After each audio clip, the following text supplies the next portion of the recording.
y todo el que estaba endeudado, y todos los que se hallaban en amargura ¿de qué? De espíritu, amargura de espíritu, afligidos, endeudados, en amargura de espíritu, amargura de espíritu. Ok, ¿qué espíritu habla ahí? ¿Del espíritu humano o del espíritu de Dios?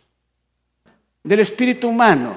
Déjeme explicarle un poco. El espíritu humano, la amargura en el espíritu, hermanos, es una amargura que llega hasta la parte más íntima y más discreta y más profunda del hombre, que es donde el Espíritu de Dios en estos tiempos de redención en Cristo habita el Espíritu Santo.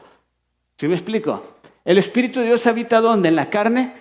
No. ¿En el cuerpo? No. El Espíritu de Dios no habita en el alma. ¿El Espíritu de Dios dónde habita? ¿Dónde se mueve? En el espíritu del hombre. Pero cuando el Espíritu de Dios no está en el espíritu del hombre, en este caso, ¿qué había en el espíritu de esos hombres?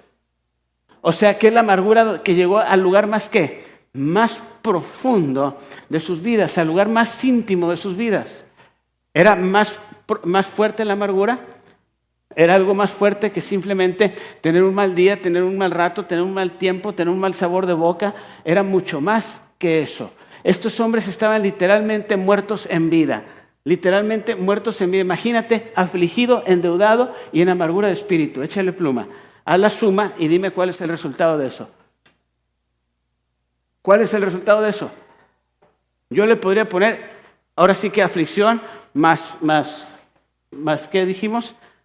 Aflicción más amargura de espíritu más endeudamiento igual a muerte en vida. Yo lo podría manejar de esa forma fácilmente. Vuélvemelo a poner otra vez el texto. Estaban en amargura de espíritu, ¿sí?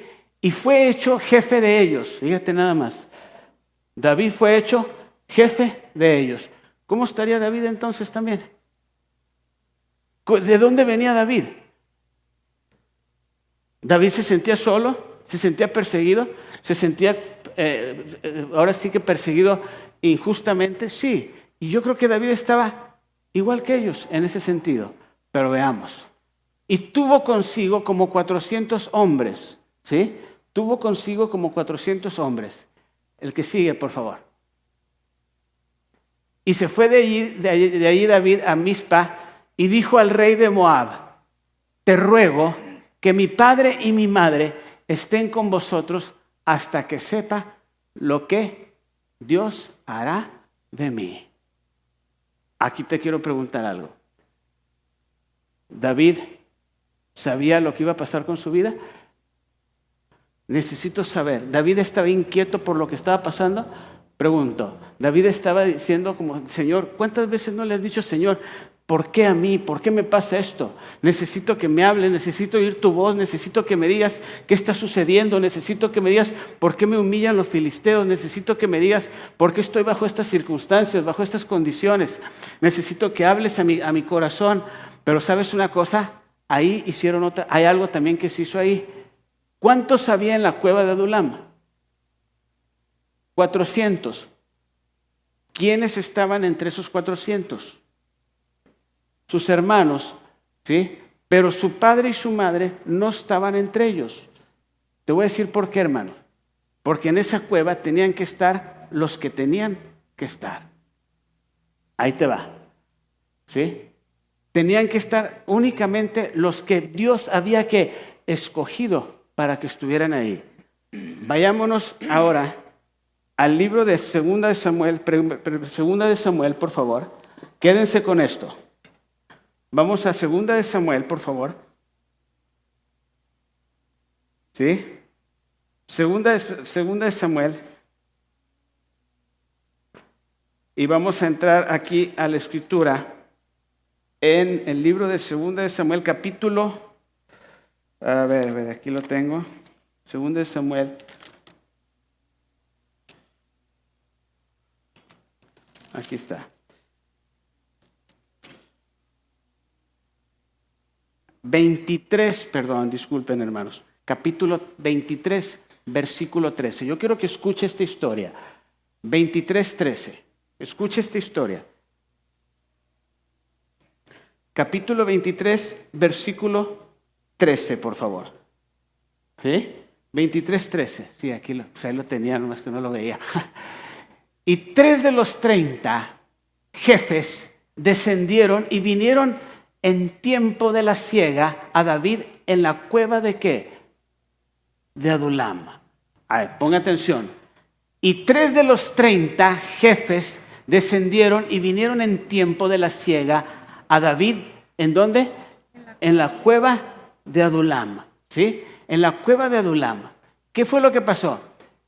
El campamento de los filisteos estaba en el valle de Refaim. ¿Sí? Pongan mucha atención. El que sigue, por favor. Y David entonces estaba en el lugar fuerte. ¿Cuál era el lugar fuerte, hermanos? La cueva.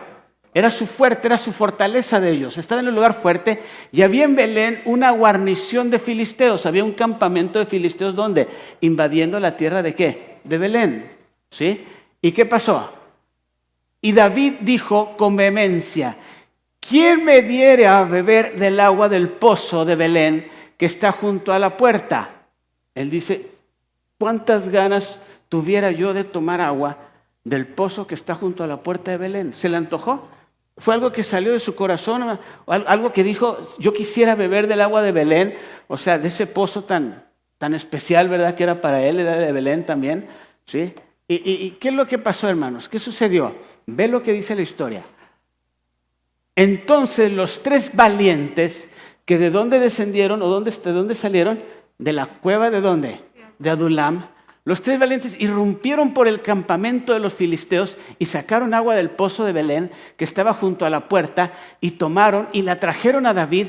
Mas ¿qué hizo David? Mas no la quiso beber, sino que la derramó para Jehová, diciendo, el que sigue por favor, el 17, lejos sea de mí, oh Jehová, que yo haga esto.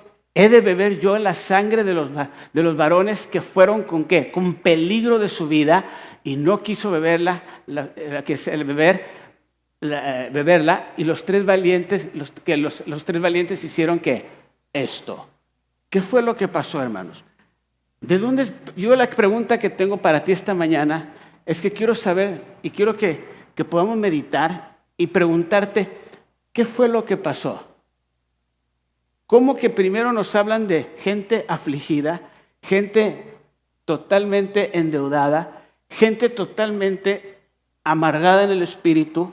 Mira, la amargura del espíritu, dice la Biblia, que el espíritu de Jehová, Dios es la luz del espíritu, el espíritu del hombre es la luz de Dios, ¿me entiende? Dios llena el espíritu del hombre con su luz, con su presencia, ¿sí? Entonces, ¿qué es lo que pasa? Estos hombres estaban en su espíritu totalmente, ¿qué? Opacos por la amargura, por el dolor, por el endeudamiento y por tantas cosas.